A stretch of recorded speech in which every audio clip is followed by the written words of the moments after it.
Il est temps de vous informer, mesdames et messieurs, bonjour et bienvenue à ce bulletin d'information.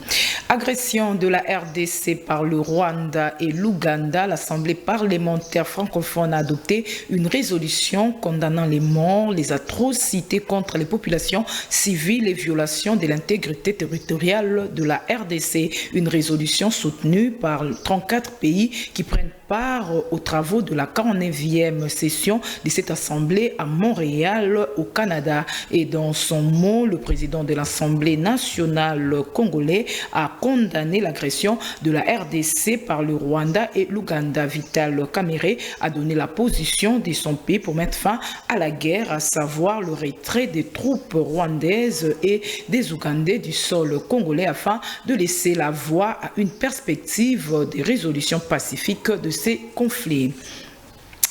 Et du côté de la société civile du Nord Kivu, l'on alerte sur plus de 450 éléments des l'UPDF, armée ougandaise, et 5 camions fuseaux remplis de militaires RDF, forces de défense rwandaises, qui sont en train de se déployer vers le Grand Nord, Béné-Boutembo et le Grand Sud, Goma. Jean-Claude Babanze, membre de la société civile, souligne que ces insurgés ne respectent pas du tout la trêve humanitaire décrétée à l'initiative des États-Unis d'Amérique. Suivez. On constate qu'il y a un moment des renforcements, des réorganisations des troupes des RDF et même des UPDF, parce que depuis en tout cas le vendredi, on remarque qu'il y a plusieurs camions, en tout cas plein des RDF qui quittent le Rwanda et traversent le tour vers les nords, notamment vers Nyabayonga, Kirumba et consorts. Mais il y a d'autres UPDF aussi qui sont stationnés au niveau des Tongo. En tout cas, on a comptabilisé presque 5 camions pleins de UPDF qui sont à Tongo, apparemment qui vont venir aussi dans l'axe autour de Sake. En tout cas, ils sont en train de se diriger vers les grands nords, mais il y a d'autres qui viennent aussi qui passent par Tongo, Buiza et remontent vers Kiloyure et vont maintenant autour de Sake, vers Obaya et dans toutes ces zones-là. Et il y a des armes qui sont entrées chez nous, des armes lourdes, des 48 tubes, des 12 tubes, installés dans des grands camions. Les populations qui les ont vus, en tout cas, ils ont parlé de plus ou moins 450 éléments. Donc, ils ont, par l'ancienne tenue des FRDC, ils ont des tenues tanzaniennes, donc, ils ont vraiment des mélanges de tenues. Bon, en tout cas, nous leur fournissons toutes les informations possibles qu'il faut, et nous pensons qu'à leur niveau, ils se préparent aussi pour contrer la menace.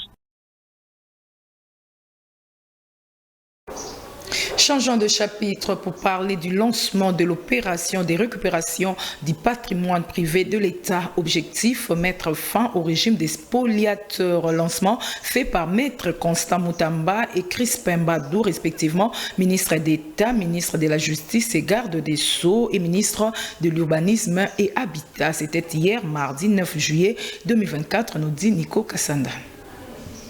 Le secteur de l'urbanisme de la République démocratique du Congo sera complètement assaini. Question de permettre au patrimoine de l'État congolais de lui revenir. Cela grâce à l'opération de récupération des biens de l'État lancée conjointement par le ministre d'État à la Justice, Maître Constant Mutamba et son collègue de l'Urbanisme et Habitat, Crispin Badou. Le bien privé du domaine privé de l'État comprend notamment les immeubles, les maisons, qui sont aujourd'hui spoliées par ce qu'on appelle les spoliateurs. Cette récupération est consécutive aux instructions émanant du président de la République, Félix-Antoine Tshisekedi Tshilombo.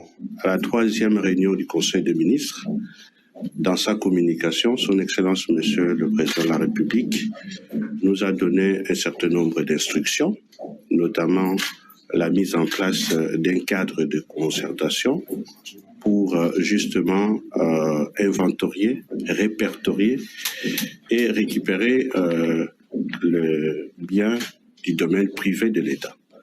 Donc, je suis venu voir mon collègue justement pour concrétiser et matérialiser l'inscription du chef de l'État. À dater de ce jour, nous allons ensemble lancer l'opération de récupération du patrimoine privé de l'État. Tous ceux qui occupent illégalement le domaine privé de l'État doivent d'ores et déjà prendre des dispositions quant à ceux. De son côté, la première ministre s'est conformée à l'article 99 de la Constitution. Judith Souminois a déposé la déclaration de ses biens au greffe de la Cour constitutionnelle hier mardi. Un geste qui traduit la volonté de transparence de la gestion de la chose publique. Patrick Issou signe ce reportage.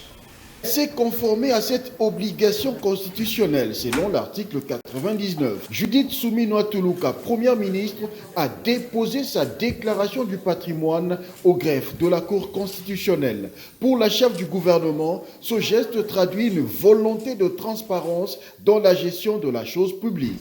C'est un geste important parce que, comme vous l'avez dit déjà, c'est le premier fait de remplir mon devoir tel que le veut la Constitution en tant que chef du gouvernement, mais ça permet aussi de démontrer cette volonté de transparence, qu'on puisse montrer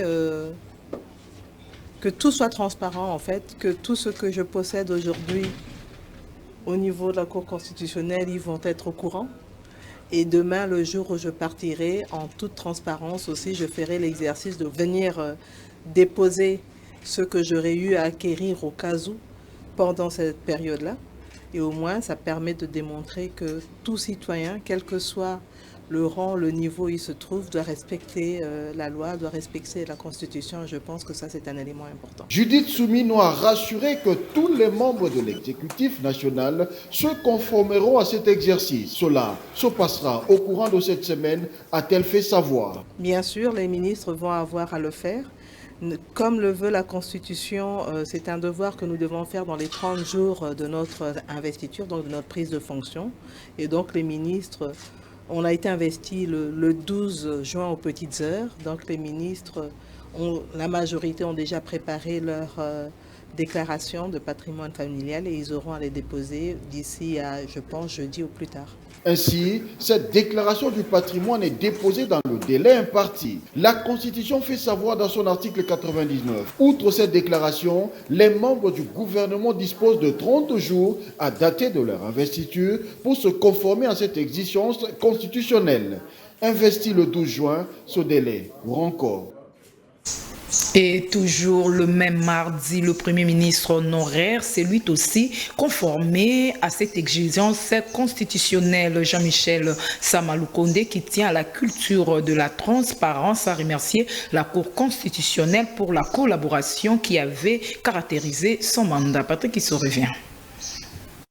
Il n'a pas dérogé à la règle. Premier ministre honoraire Jean-Michel Samaloukonde a déposé la déclaration de son patrimoine à la Cour constitutionnelle dans le délai imparti, soit dans les 30 jours ayant suivi la cessation de ses fonctions. Jean-Michel Sama prêche par l'exemple dans un contexte où la culture de la transparence de la gestion de la res publica devient de plus en plus rare. C'est un exercice que nous faisons en entrée de fonction.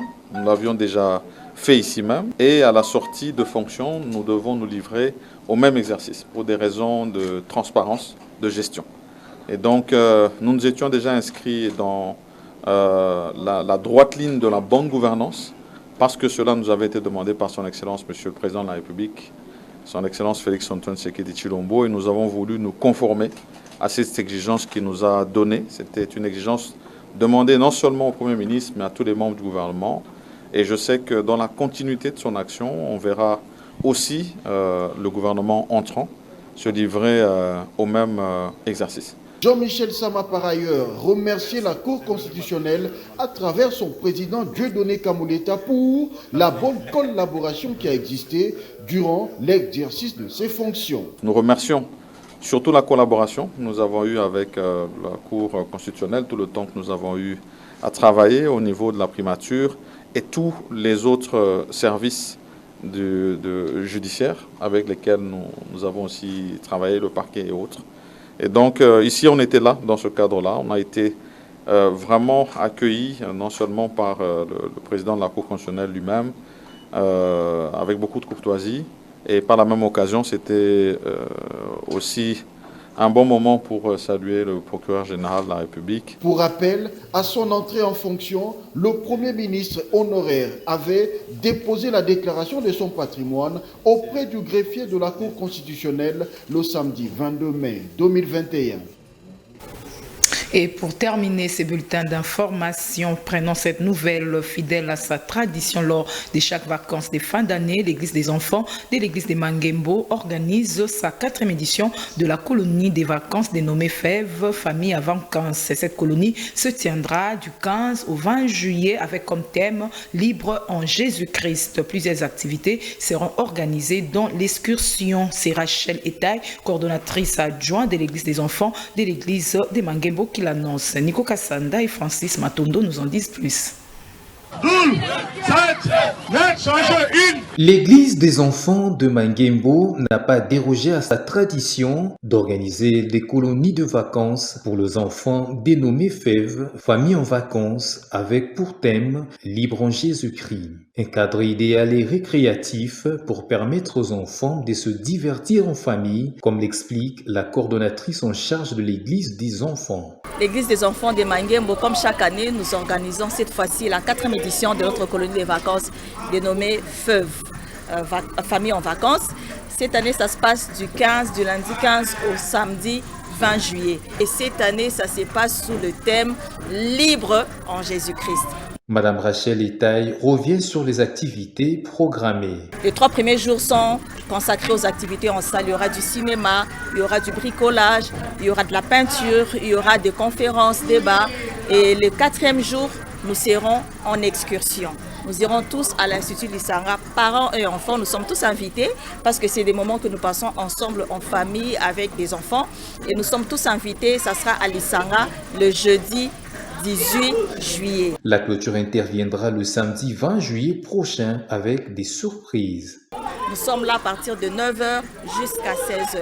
Le vendredi 19, c'est une journée off où nous allons nous reposer, nous ressourcer, reprendre notre énergie parce que nous allons revenir le samedi 20 juillet pour une clôture spectaculaire. Ça sera du spectacle, il y aura de la danse, il y aura de la musique, il y aura de l'animation DJ, il y aura de l'humour et surtout il y a un invité surprise. Alors venez nombreux. Les parents sont donc conviés à accompagner leurs enfants à participer massivement à ces activités. Voilà qui met fin à ces bulletins d'information. Les prochains rendez-vous avec l'actualité, c'est tout à l'heure à 19h30 avec Emeline Kambidio. Au revoir et bon après-midi chez vous en compagnie de la télévision du Repos.